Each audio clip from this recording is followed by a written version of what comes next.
You never actually learned how to grocery shop the right way. Nobody taught you. You just tagged along with your parents as a kid, or you just figured it out on your own when you moved out of the house, right? You just winged it. Imagine doing the same concept if you're rebuilding, say, a car engine, for instance, right? I'm not a mechanic. Maybe you are, but you're probably not. It would go awful, right? Your car would probably break down or something. Picture a work process that you do day to day right now.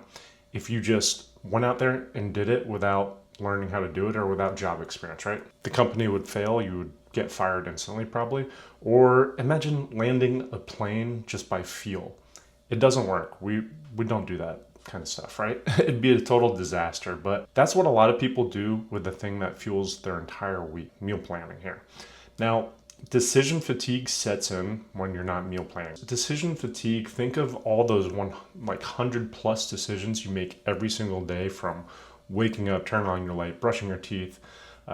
If your kid has to wake up too, if you have to figure out what to do before logging on to work, that's just 4 or 5 decisions right there within the first minute or two of waking up you have to figure out. Think about the entire day leading up to that weeknight dinner. It destroys your productivity, focus, and clarity when you have too many decisions every day. Also, think about the Sunday scaries, right? I used to meal prep 21 meals every Sunday, spend hours doing it, increase the odds of Sunday scaries tenfold, right? Awful. With meal planning strategically, building a system that actually works, that's repeatable and simple, it takes away those Sunday scares for good, right? 2 things to keep in mind here. Now, random food, it's going to equal a random week, right? Grocery chaos is going to equal week chaos. Keep that in mind as I talk through this exact 3-step framework I use to make sure none of this happens. Years ago, I was responsible for ordering $200,000 plus worth of groceries, food inventory at a time when I served in the US Coast Guard. Food had to last months and months, 4 to 6 months at a time deployed, right? Limited restocks in foreign ports. One time we pulled into Panama or somewhere in Central America and we got these giant chicken breasts, bone-in chickens. We call them Chernobyl chickens. Gigantic. They look like they got blasted with radiation or something like that. So we used to deal with some complicated food groceries or food inventory, ingredients, whatever you want to call them. Now, the first time I did the order for my whole ship, right, $200,000 plus for a couple hundred people for a few months, I was sweating bullets. I was super anxious. I was scared I would mess it up, basically. What if I ordered too much or not enough? Or what if the food just didn't fit or it didn't arrive? Lots of things could have gone wrong, but I realized something. So every overwhelming project, it becomes simple when you break it down into bite-sized chunks or smaller systems, right? Systems and frameworks is what I base meal planning OS off of, and that's what I'm trying to teach you here. So the same concept applies to grocery shopping at home and everyday life. Quick framework overview here. So there's only 3 main steps here. You're going to plan your meals first, you're going to reverse engineer the list, and then you're going to maintain your staples.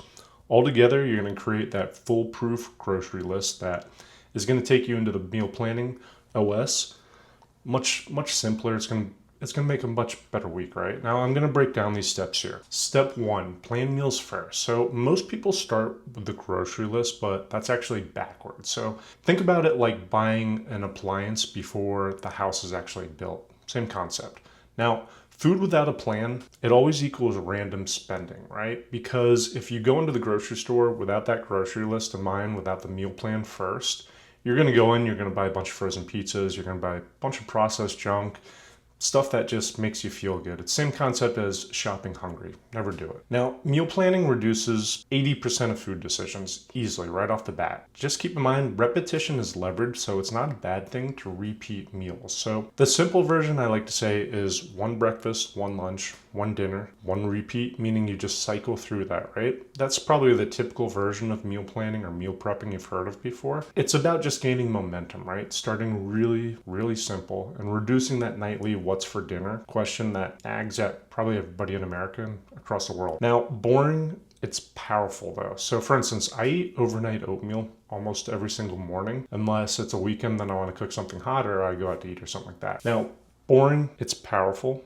I'm going to repeat it again, probably another couple of times, because it's repeatable and it's simple and you can build off that. It decreases that food decision and it increases that focus and clarity so you can make better decisions throughout the entire day. Step two, you're going to reverse engineer your grocery list. Now, this is where it becomes super tactical, all right? So I'm going to break down a meal example. I'll throw it up on screen here. So my oatmeal example, right?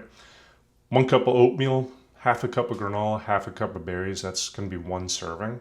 Now, say I'm going to have that breakfast 3 times this coming week because 2 times I have to commute early to work or something like that. So we're going to simply multiply that by 3. That becomes 3 cups of oatmeal, 1.5 cups of granola, and 1.5 cups of berries. Simple as that. We have our grocery list set for breakfast next week. People underestimate quantities, right? So they either underbuy or overbuy. You go in without a grocery list, you go in without that meal plan first. It's very easy to buy a ton of good food, stock up your pantry, your fridge, your freezer. Everything spoils. You don't end up using everything, right? That's why everything goes to waste usually. We've all been there, myself included. An important process here when you're building your grocery list is to break it down by a few categories. Now, these are the ones that I recommend years of doing this. They work the best, right? So we've got produce, we've got protein, we've got grains, pantry items, dairy, and snacks. So that's 6 different categories that helps you break these into different sections on your grocery list to make your shopping much quicker. Most grocery stores in America are set up kind of similar, right? There's a produce section, there's a section full of dry goods, there's a section for freezer items, dairy, etc., right? Meats, they're all broken down like that. So you can set up your list however you shop. So I shop in my grocery store right to left, for instance. You might go left to right, or you might start in the middle and go through however your setup is. Try to lay out your grocery list like that so you can literally follow it like step 1 through 30, 40 items, whatever it is. And it makes things way easier. It creates less distractions. You're not going to overbuy as much, right? Much less frustration going through. And it's a lot easier to cross-check your pantry to make sure you're not getting duplicate items, right? If you have beans on the list, then you can go check your pantry for beans. Simple as that. Now, if this already feels more structured than how you typically grocery shop right now, that's the entire point of this video, right? Now, I break down a system just like this step by step in my free newsletter every week. You'll get framework systems like this that remove those food decisions and give you back mental energy.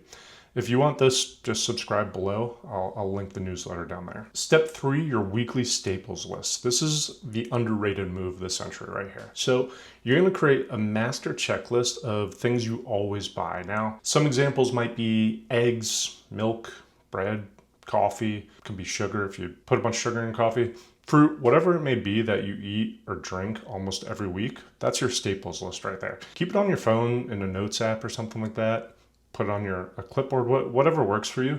Just make sure you can copy and paste it weekly. This is going to save a ton of energy thinking through those options every single week. Keep in mind too, you can change the staples list every week. Decrease, increase, whatever you figure out works the best, right? Odds are your staples list will decrease week after week using this repeatable system because you're going to figure out you don't need the staples as much because you're following an actual meal plan. But keep it big for now. That's perfectly fine. Now, it's going to prevent those midweek store runs stocking up last minute, and it's just going to give you some items to put your week on autopilot. For example, I keep bread in my freezer all the time, maybe a couple different versions of bread. I keep peanut butter, jelly, bananas on hand so I can make a quick sandwich if whatever reason, I didn't get groceries for my lunch. It's just an easy staple meal. When you combine staples plus planned meals, this is going to create a foolproof grocery list. This isn't about grocery shopping, right? It's about removing decision fatigue. It's about protecting your mental energy for the rest of the week, the month, the years ahead.